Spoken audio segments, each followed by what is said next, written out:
Assalamualaikum warahmatullahi wabarakatuh. Halo semuanya, balik lagi ke podcast kita hari ini.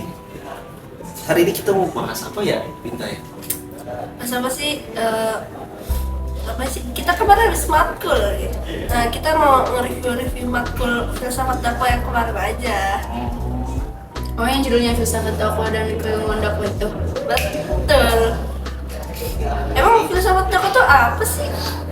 Jadi gini guys, filsafat itu asal katanya dari philo. Philo itu artinya cinta. Terus ada lagi sophos. Sophos itu artinya kebijaksanaan. Jadi kalau diartiin filsafat itu apa? Filsafat itu artinya cinta kebijaksanaan. Itu. Kemarin gue pernah baca sih buku itu tuh tentang istilah filsafat gitu. Nah, itu tuh artinya proses berpikir mendalam untuk mencari hakikat sesuatu. Bukan cuma dilihat permukaannya aja, tapi menganalisis apa makna sebenarnya. Nah, kemarin juga aku baca tentang dakwah. Dakwah itu apa sih? Nah, dakwah itu, kalian tahu nggak dakwah itu apa? Nih, dakwah itu kan berasal dari kata da'ayatu dawatan. Artinya itu mengajak.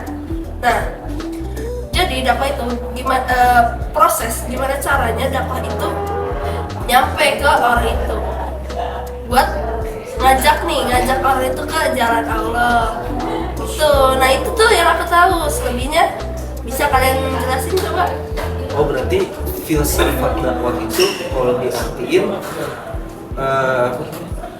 usaha kita buat memahami dakwah gitu ya, buat memahami dakwah secara lebih mendalam gitu. Kayak apa hakikatnya, apa metodenya gimana, kayak dan nilai-nilai yang mendasari itu semua, gitu kan? Betul. Oke, kalau tadi ngomongin filsafat dakwah, aku sekarang mau bahas tentang ruang lingkup filsafat dakwah. Ruang lingkup filsafat dakwah itu berkaitan dengan objek formal dan objek material dakwah. Nah, buat objek formalnya nih, itu ada hakikat dakwah itu sendiri. Nah, hakikat itu apa sih? Apakah cuman mengajak ke jalan Allah, atau cuman transformasi sosial, atau juga cuman bagian dari rahmatan lil alamin? Coba bisa dijelasin, Abang Opal. Kan tadi kan kita jelasin tentang objek formalnya. Nah, ada juga objek materialnya. Objek materialnya itu ada 4 nih. Yang pertama itu manusia, yang kedua itu agama, ketiga Allah, terus yang keempat lingkungan. Nah, yang pertama nih itu ada manusia. Manusia itu sebagai dai dan mad'u. Terus yang kedua itu ada agama Islam ya. Agama Islam ini sebagai pesan buat dakwah kita. Terus yang ketiga ada Allah. Nah, Allah di sini sebagai sumber wahyu. Sebagai sumber wahyunya nih. Terus yang terakhir lingkungan. Nah, lingkungan ini itu buat tempat kita berlangsungnya berdakwah. Itu. Nah, tapi selain itu juga ruang lingkup dakwah itu mencakup bentuk penyampaian, metode, media, sampai efek metode pada masyarakat, efek dakwah pada masyarakat. Nah, tadi kan Opal nih ada ngebahas tentang teori-teori nih. Nah, teori-teori itu apa sih? Coba bisa dijelasin Opal? Oke, yang pertama itu tadi yang udah kita sebut di awal ya, itu ada ontologi. Ontologi itu apa yang ada di dalam teori tersebut, kayak apa itu dakwah, terus apa yang jadi realitas dakwah, sama siapa subjeknya dan objeknya itu. Nah, ontologi juga membahas keberadaan manusia, nilai dan realitas dakwah, baik dalam fisik maupun non fisik. Kemarin tuh aku ngedengerin Bapak studi menjelaskan tentang epistemologi. Itu tuh kayak kita berdakwah tuh sumbernya dari mana? Dari mana, Opal? Nah, itu sumbernya bisa dari pengetahuan utama kita, yaitu dari wahyu, ya. Wahyu yang kita kenal ya, dari wahyu. Nah, Wahyunya emang apa aja?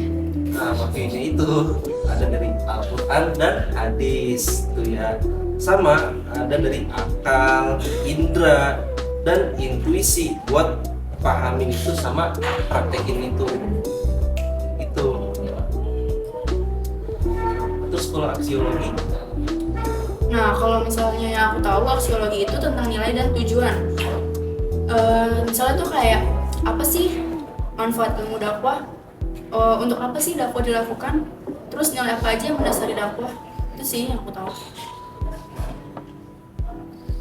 Nah, apa nih nilai utamanya? Tahu nggak? tahu Apa tuh? Nah, nilai utamanya itu ada keikhlasan, kasih sayang, dan keadilan. Satu lagi apa? Kemaslahatan umat. Nah,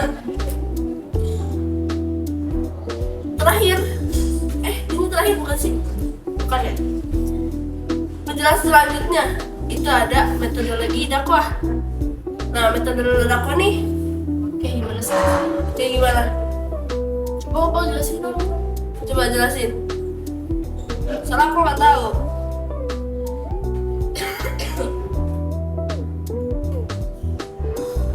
Ini kalau kayak gini nanti luka. Hah? Kayak gini nanti luka. Iya gila. ini kan salah. Iya. Kalau aku baca di makalah gitu aja. Oke, yang opal baca dalam makalah ya. Udah. Jangan ketawa. Oke, jadi yang udah dibaca dalam makalah itu ada metodologi, yaitu strategi buat dakwah, strategi dakwah yang sesuai sama konteks sosial. Aku juga pernah baca di makalah tentang beberapa pendekatan metodologi dakwah ini. Yang pertama kalau nggak salah persuasif, yaitu lembut, hikmah, dan dialog. Yang kedua itu ada kultural, yaitu menyesuaikan budaya lokal. Yang ketiga rasional, yaitu pakai argumen logis. Yang terakhir emosional, yaitu seperti menyentuh hati lewat cerita atau pengalaman spiritual. Nah, jadi intinya tuh dakwah itu harus fleksibel, kreatif, tapi tetap berpegang teguh nih sama nilai Islam. Terus Oke. kalau hubungan dakwah sama hubungan filsafat dakwah sama keilmuan dakwah apa? Hubungannya Loren, Duh, iya. Oh iya udah ulang. Berarti ulang. pulang dari Apa sih hubungannya gitu aja? ya, oke, at least bin out least, hubungan filsafat dan dakwah itu apa deh? Coba jelasin. Filsafat dakwah dan keilmuan dakwah.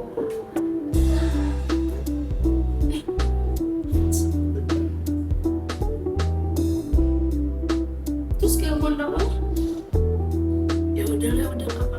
Ya udah ya sama aja. Ulang.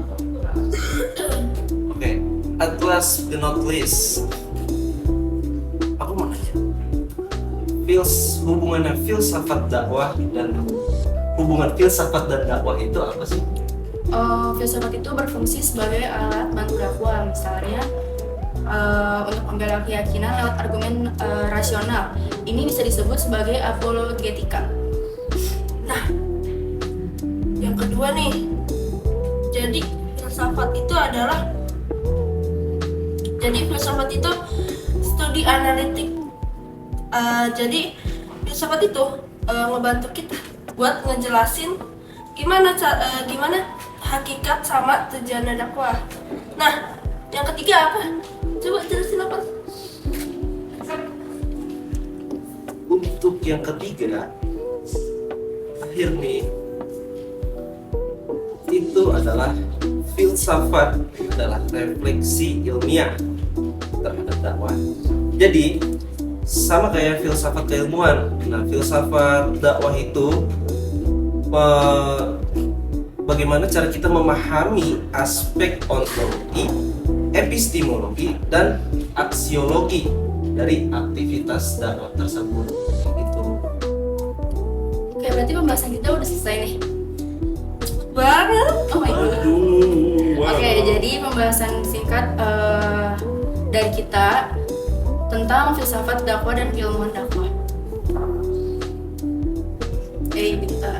Nah, semoga apa yang udah kita obrolin nih di podcast ini nyampe ya ke kalian. Nyampe. Oke, segitu aja pembahasan kita tentang filsafat dakwah ini. Dan terima kasih for hearing our podcast today, and see you next podcast again. Bye bye. Assalamualaikum warahmatullahi wabarakatuh.